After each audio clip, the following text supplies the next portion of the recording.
రేవంత్ అన్నకి మనస్ఫూర్తిగా మనందరి తరఫున స్వాగతం పలుకుతూ మరి ఈ బై ఎలక్షన్స్లో ఈ ప్రాంత ప్రజలందరూ కూడా ఒక స్థానిక నాయకత్వం కావాలా, మాకు గౌరవం ఇచ్చేటోళ్ళు కావాలా, మా కష్టాలు అర్థం చేసుకునేటోళ్ళు కావాలని చెప్పి ఒక బలమైన అభిప్రాయం మనలో ఉండే.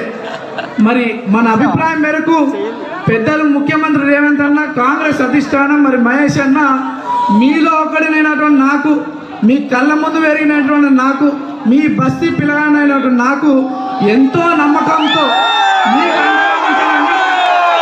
మీ కష్టాలకి కన్నీరు నూర్చేవాడిని అవుతానని, మన ప్రాంత అభివృద్ధి చెందుతానని, అభివృద్ధి చేయిస్తామని, మీలో ఒక ధైర్యం కల్పిస్తానని ఒక ఎంతో నమ్మకంతో నాకు ఈ ప్రజాసేవ చేయడానికి ఒక అవకాశం కల్పించినటువంటి పెద్దలు ముఖ్యమంత్రి అన్నకి, మా పిసిసి మహేష్ అన్నకి, కాంగ్రెస్ అధిష్టానాన్ని అందరూ కూడా పాదాభి నమస్కారం చేస్తూ, మరి చిన్నప్పటి నుండి కూడా నేను ఆర్కిటెక్చర్ కంప్లీట్ చేసినప్పటి నుండి కూడా నాకు ఒక కోరిక ప్రజాసేవ చేయాలని, మరి నా తండ్రి ఆశయం కూడా నేను పబ్లిక్లో ఉంటూ వారికి అండగా ఉండి ప్రజాసేవ చేయాలని ఒక నా తండ్రి కోరిక మేరకు చిన్న వయసులో మీ మధ్యలోకి వచ్చి అవకాశాలు వచ్చినా రాకపోయినా మీతో ఉంటూ నాతో అయినటువంటి మీ సమస్యలు పరిష్కరిస్తూ మీ మధ్యలోనే ఉన్నా.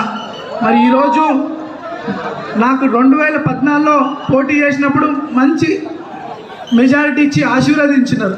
2018లో 2023లో నాకు అవకాశం రాకుండా చేసినటువంటి పార్టీ బీఆర్ఎస్ పార్టీ. అవకాశాలు రాకపోవడం అవన్నీ కామన్, కానీ అనేక తప్పుడు కేసులు పెట్టి నా జీవితం పాడు చేయాలని చూసినటువంటి పార్టీ బీఆర్ఎస్ పార్టీ.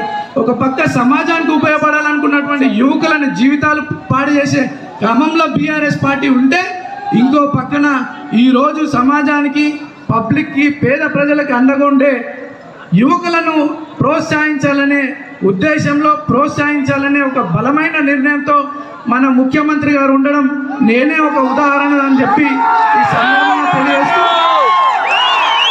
ఎప్పుడైతే కాంగ్రెస్ పార్టీ మీ బిడ్డనైనటువంటి నాకు అవకాశం కల్పిస్తుందని చెప్పి బీఆర్ఎస్ వాళ్ళు అనేక ఆరోపణలు చేస్తూ వచ్చినారు. ఆ భయం వాళ్ళకి ఈరోజు కాదు, 2018 నుండే ఉండే. అప్పటి నుండే నాకు అవకాశం రాకుండా చేసారు. ఇప్పుడు పెద్దల ఆశీర్వాదంతో నాకు అవకాశం వస్తుంటే తప్పుడు ఆరోపణలు చేస్తూ ఉన్నారు. బీఆర్ఎస్ పార్టీ భారతీయ రాష్ట్ర సమితి కాక భయం రాష్ట్రీయ సమితికి ఏర్పడి మనందరినీ తప్పుదోవలో పట్టించే ఆలోచనలు ఉన్నారు. కానీ ఎలక్షన్లు 5 ఏళ్ళకి ఒకసారి వస్తాయి. ఎందుకు? ఒక సరైన నాయకత్వం రావాలా, మన ప్రాంతం అభివృద్ధి చెందాలా, మన పిల్లల భవిష్యత్తు గురించి అని చెప్పి ఒక ఎలక్షన్ వస్తుంది, దానికి సరైన నిర్ణయం తీసుకోవాలి. గతంలో 3 సార్లు అవకాశం ఇచ్చిరు మీరు, మన ఏమైంది? మరి ఎక్కడైనా మన ప్రాంతం అభివృద్ధి చెందిందా? అభివృద్ధి దేవుడరు, కానీ మన ప్రాంత ప్రజలకి గౌరవం ఉండేనా? ఎవరికి మర్యాద ఉండేది కాదు, సమస్య పైన స్పందించేటోళ్ళు కాదు. ఈరోజు రేవంత్ అన్న ఆదేశాలతో 3 మంత్రులు ఇక్కడ నిరంతరం కృషి చేస్తూ దాదాపు 150 కోట్ల రూపాయల డెవలప్మెంట్ యాక్టివిటీస్ చేయించారు మన బస్తీలలో, గలీలలో. ఏదో సింపతి గురించి ఆలోచించడం కాదు.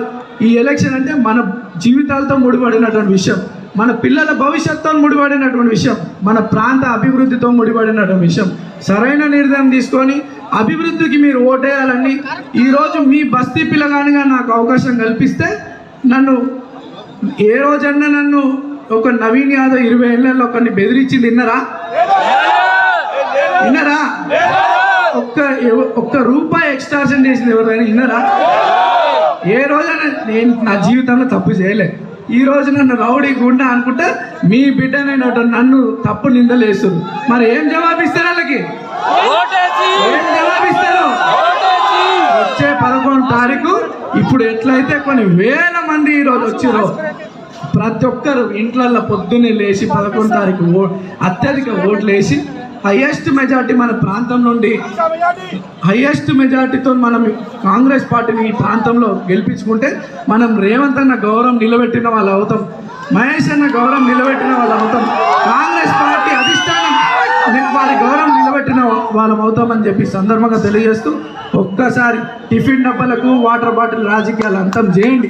మీ పిల్లల భవిష్యత్తు గురించి ఆలోచించండి, అభివృద్ధి గురించి ఆలోచించి కాంగ్రెస్ పార్టీకి ఓటేసి, చేతి గుర్తుకు ఓటేసి రేవంత్ అన్న గౌరవం, పెద్దల మంత్రుల గౌరవం, అధిష్టానం గౌరవం నిలబెట్టే విధంగా మీరందరూ 11 తారీఖు వెళ్ళి ఒక్క ఓటు మిస్ కాకుండా ఓట్లు వేసి అత్యధిక మెజార్టీతో గెలిపించాలని కోరుకుంటూ 2 సార్లు మీ ముందు పోటీ చేసిన 3వసారి అవకాశం పెద్దలు ముఖ్యమంత్రి గారి దయవల్ల పెద్దల దయవల్ల వచ్చింది. ఒక్కసారి నన్ను ఆశీర్వదించండి. ఇంకో 3 ఏళ్ళ సమయం ఉంది. మన గల్లీలల్లో బస్తీలలో అన్నీ కూడా సమస్యలన్నీ అన్నగారి దగ్గర తీసుకుపోయి శాశ్వత పరిష్కారం చేసే విధంగా నేను పనిచేస్తానని తెలియజేస్తూ, మన ప్రాంతంలో అనేక మంది చిన్న వ్యాపారం చేసుకుంటూ ఉన్నారు. మెకానిక్ పనులు, ఆటో డ్రైవింగ్ పనులు, చిన్న వ్యాపారాలు. వాళ్ళ పిల్లలు 10వ తరగతి కాగానే ఫైనాన్షియల్ ప్రాబ్లమ్స్తో ఎక్కడో దూరం గవర్నమెంట్ కాలేజ్ ఉండడంతో వాళ్ళు విద్య ఆపుకుంటున్నారు. అటువంటి 10వ తరగతి మెరిట్ స్టూడెంట్స్ చాలామంది ఉన్నారు అన్న. అటువంటి పిల్లల కోసం ఈ ప్రాంతంలో ఒక ప్రభుత్వ ఇంటర్ అండ్ డిగ్రీ కాలేజ్ తీసుకొస్తే ఈ ప్రాంత పిల్లలకి మంచి ఎడ్యుకేషన్ పరంగా వాళ్ళకి సహకారం చేసిన వాళ్ళ మాత్రం తెలియజేస్తూ, ఒక్కసారి అవకాశం ఇవ్వండి, మంచి మెజార్టీతో గెలిపించండి, పెద్దల గౌరవం నిలబెట్టండి అని చెప్పి ఈ సందర్భంగా తెలియజేస్తూ, మరి అజరుద్దీన్ గారికి మన ప్రాంతం నుండి గతంలో మీరందరూ ఆశీర్వదించారు. ఈరోజు మరి ఈ నాయకత్వం కూడా కావాలని చెప్పి అన్నలు అజరుద్దీన్ గారికి మంత్రి పదవి ఇవ్వడం, ఈరోజు ప్రమాణ స్వీకారం కావడం, ప్రాంత ప్రజల తరఫు నుండి కూడా అన్నకి అజర్ భాయ్కి శుభాకాంక్షలు తెలియజేస్తూ, కాంగ్రెస్ పార్టీ పెద్దలందరికీ మనసారా కృతజ్ఞతలు ధన్యవాదాలు తెలియజేస్తూ, జై కాంగ్రెస్, జై కాంగ్రెస్.